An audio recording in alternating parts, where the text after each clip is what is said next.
Gracias, presidente. Bueno, vamos a suponer que la versión que nosotros tenemos es el dictamen que está. Si hay algún desacople o error, supongo que el presidente de la comisión o algún otro miembro nos corregirá los errores que podamos tener, porque estamos trabajando con algunos dictámenes que nos generan dudas, pero vamos a avanzar en el trabajo. Yo quiero decir algunas cosas en general. Yo sigo insistiendo que se pone demasiado énfasis en la reglamentación y hay cosas que tienen que ser propias de la ley y que no son facultades de quien reglamenta. Son demasiado importantes las cosas que hay que decidir en la reglamentación como para que no seamos más precisos en la ley, y nos sigue pareciendo que este dictamen no lo es. Yo creo que estamos haciendo un trabajo importante.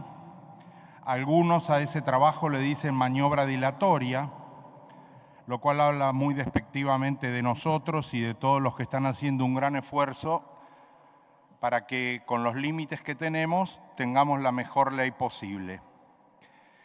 Es complicado proceder de esta manera porque se nos dice que estamos en un contexto de superávit fiscal y francamente esto no se aprecia.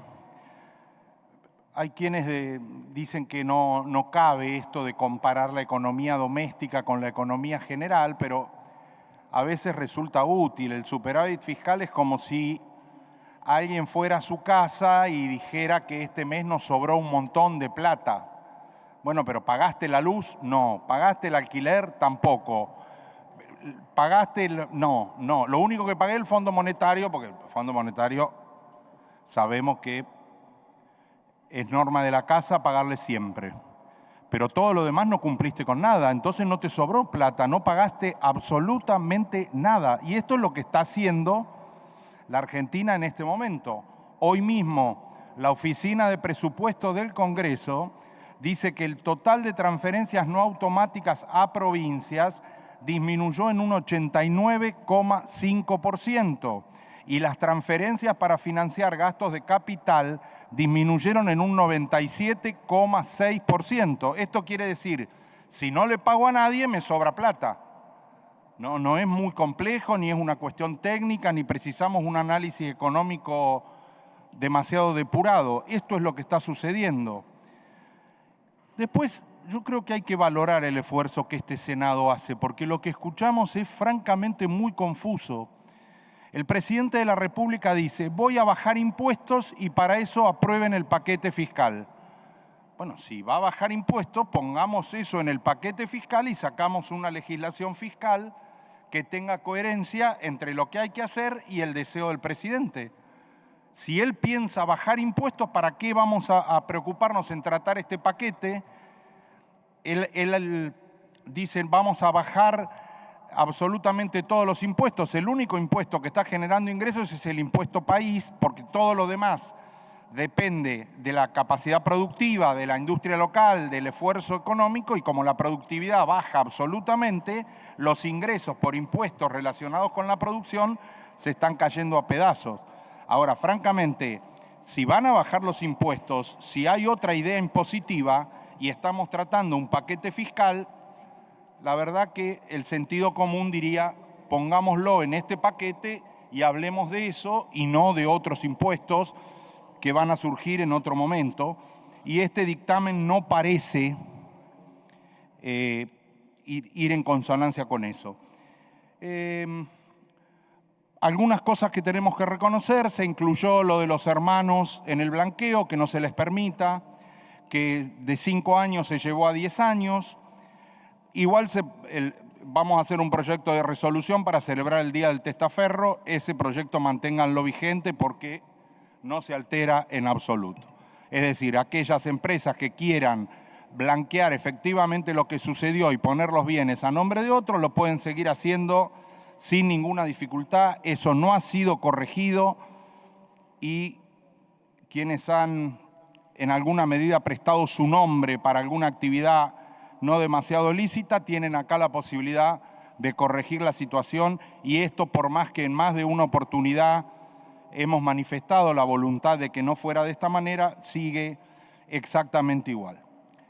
El blanqueo hacia adelante imposibilita que hasta el año 2038 entren en un nuevo blanqueo quienes lo hagan ahora, pero nada corrige para atrás. Es decir, si entraste en anteriores blanqueos, no hay ningún problema que entres en este. Se intenta cortar una cadena que era que, además de que blanqueabas, tenías la baja en los bienes personales. Esto se hace, se incrementa el 20% de quienes el dinero que tengan como bienes personales sea producto del blanqueo. La verdad que el 20% era, si una tasa es del 0,5 pasa a ser del 0,6. Yo no creo que nadie que esté blanqueando bienes por alguna razón tenga alguna dificultad en este sentido con esto. Como lo dijo el senador Blanco, era en el tema anterior, pero efectivamente a las zonas patagónicas se les incrementa el 22% de las deducciones personales de ganancias, con lo cual se viene a reparar parcialmente algo que era una demanda. Efectivamente habrá que verlo en la práctica.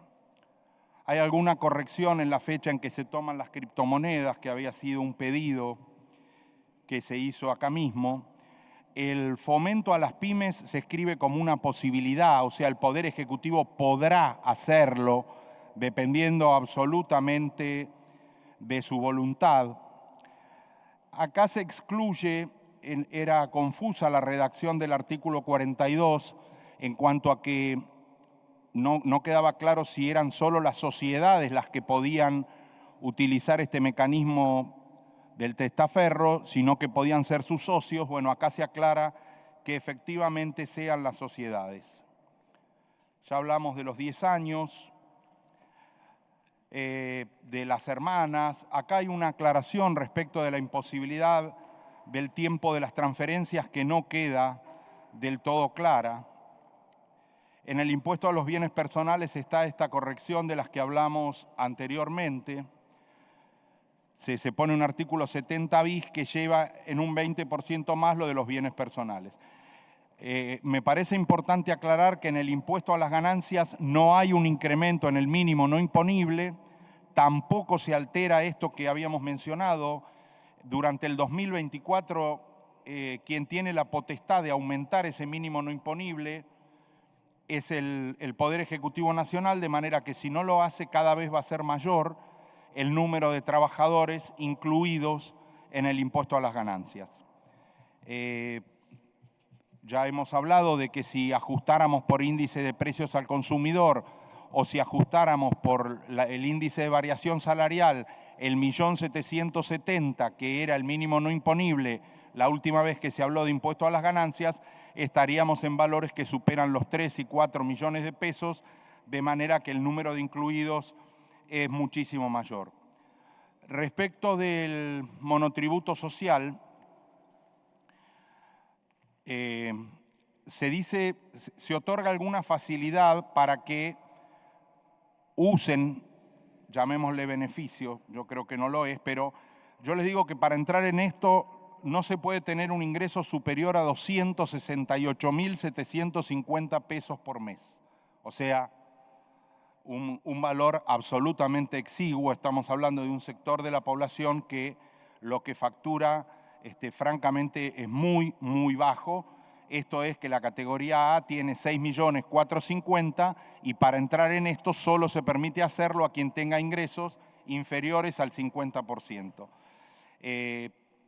Se les permite acá ejercer una opción que les permita mantenerse en la obra social. Caso contrario, si deciden no pagar esto, no entrar en este sistema que se les ofrece, que no me parece demasiado ventajoso.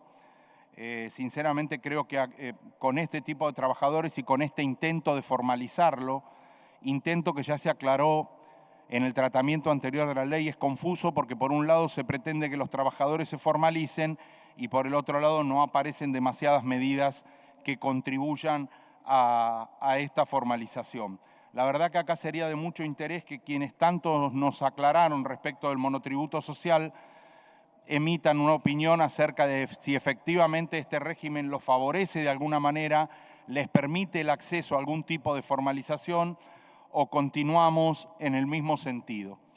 Yo verdaderamente vuelvo a decir que a nosotros se nos hace muy difícil acompañar esto. Estas modificaciones no alteran demasiado lo que habíamos venido expresando, el espíritu que sostenemos, el contexto del país lo hemos graficado en esto de un supuesto superávit fiscal que no compartimos, una inflación en dólares que efectivamente cada vez se vuelve más gravosa, con situaciones muy, muy difíciles de sostener. Lo que sí, y siempre estamos dispuestos a tratar ley por ley, y si verdaderamente se quiere generar una política impositiva que tienda a contribuir a mejorar la productividad de la Argentina, a poner impuestos progresivos que ayuden a generar empleo, que tengan que ver con mejorar la calidad de vida de los argentinos, ahí nos van a encontrar.